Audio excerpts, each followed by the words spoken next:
Usai walkout dari sidang perdana, Jering minta hakim diganti.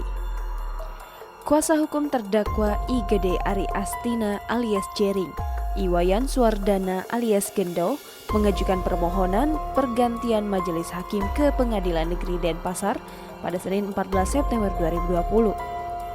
Kuasa hukum meminta agar Ketua PN Denpasar segera menanggapi surat permohonan tersebut sebelum dilakukan sidang berikutnya. Kuasa hukum juga meminta agar sidang berlangsung tatap muka bukan secara daring seperti sidang perdana pekan lalu. Ia menjelaskan dalil persidangan tatap muka telah disampaikan saat sidang perdana. Adapun Ketua Pengadilan Negeri Denpasar, Sobandi, mengatakan telah menerima surat permohonan yang diajukan kuasa hukum Jering.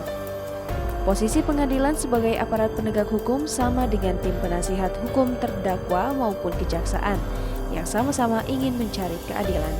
Aparat penegak hukum akan menegakkan hukum dan keadilan, hanya posisinya saja yang berbeda. Sebelumnya diberitakan terdakwa IGD Ari Astina alias Jering bersama penasihat hukumnya walkout saat sidang pembacaan dakwaan Kamis 10 September 2020. Saat keluar dari ruang sidang, Jering mengaku audio yang digunakan saat persidangan tidak jelas dan putus-putus. Jangan lupa subscribe, share, komen, dan like ya!